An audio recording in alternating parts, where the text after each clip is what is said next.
ఈ సూర్య పేపరోడు నిజంగా నవ్వు వస్తుంది. ఈడ చూడు మళ్ళీ ఈరోజు సరైన మగాడా సైడ్ అయిపోయావా. నిన్నంతా ఉన్నాను రా నేను, పాపం పేదలవి కొట్టాలన్నీ నూకేసింటే ఆడ న్యూస్ చేయడానికి పోయినా. నిన్న నువ్వు న్యూస్ రాస్తే మా వాళ్ళకు వద్దని చెప్పిన.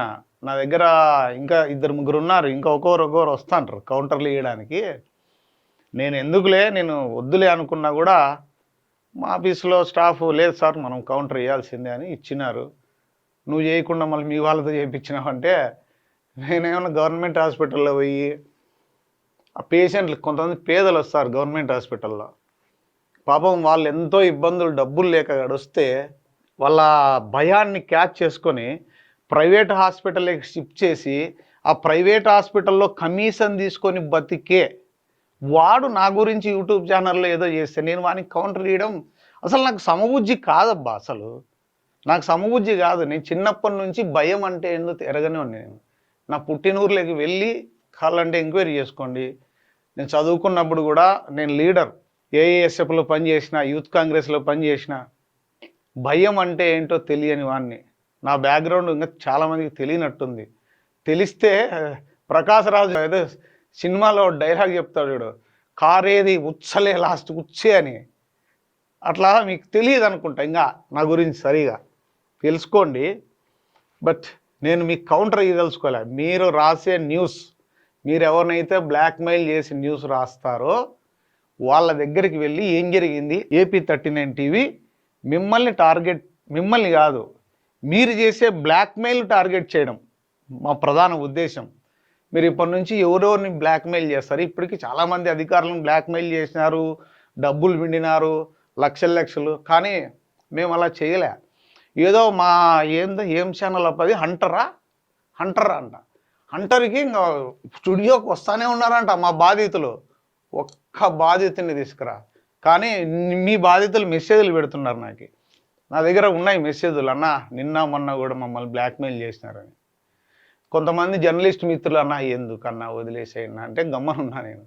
కానీ నేను చెప్పాను, మీరు చేసే అవినీతికి ఖచ్చితంగా అడ్డుకట్ట వేస్తా, దాంట్లో అనుమానం లేదు. నేను ఏదైనా చేసి నింటే పేపర్లు వెయ్యండి, మీకు పేపర్ ఉంది కదా, ఊరికే ఏదో రాసి భయపడినావా, ఉచ్చలు పోసుకునేవా, ఇవన్నీ కాదు కదా. ఇది కాదు, నిజంగా మగాడా సైడ్ అయిపోయినావా అని రాసినారే. నేను సైడ్ ఎప్పటికీ అయిపోను, దాని గురించి మీరేం బాధపడొద్దండి. నేను ఇక్కడున్నా, నిన్న ఇక్కడ న్యూస్ చేసిన చూసుకోండి. గ్రౌండ్ లెవెల్లోకి ఇంకా ఈరోజు ఎవరో పెట్టినారు, గ్రౌండ్ లెవెల్లోకి పోయి గ్రౌండ్ లెవెల్లోకి పోయి న్యూస్ చేసి వాళ్ళ బాధలన్నీ వినిపించాను. నిన్న న్యూస్లో ఉంది చూడు, పేదలు పాపం వాళ్ళు ఎంత పరిస్థితుల్లో ఉన్నారో. ఈరోజు ఏం లేవా బ్లాక్మెయిల్ వార్తలు దీంట్లో? మామూలు మనం రాసేదే అవే కదా. నా గురించి ఒకటి రాసినారులే, సరైన మగాడా సైడ్ అయిపోయావా అంట. ఇదేమో లాస్ట్లో ఏందో కొటేషన్ పెట్టింది కదప్ప, ఇక్కడేమో ఈడ అంత దమ్ము లేని పిరికి పిందెవు, పిందె కాదు పిరుకు పందవు అని రాయాలని చెప్పినా మొన్ననే. తెలుగు నేర్చుకోండి రా ఫస్ట్ అని. రాసే గుర్ర రాదు, మళ్ళీ చదువుకోండి. పిరికి పిందెవు కాదు, పిందె కాయ, ఇది తేడా ఉంది. పిరికి పంద అంటారు. తెలుగు రాదు, రాసేకి రాదు. ఏమన్నంటే గ్రౌండ్ లెవెల్లోకి వెళ్ళి వార్త రాయాలంటే అబ్బా ఏముంది రా వార్త రాయాలంటే, మాకేం చదువు రాదనుకున్నారా? ఏం రాదు సార్, మీరేమన్నా రాకెట్ సైన్స్ కనిపెట్టినారా, లేకపోతే బల్బులు కనిపెట్టినారా, ఫ్యాన్లు కనిపెట్టినారా? ఆడ వార్త రాసేది 10th క్లాస్ చదివినోడు కూడా వార్త రాస్తారా? గ్రౌండ్ లెవెల్లోకి పోయి అంత సైన్స్, అదేమన్నా రాకెట్ సైన్స్ ఏమన్నా న్యూస్ రాసేది? ఏమి రాస్తాం?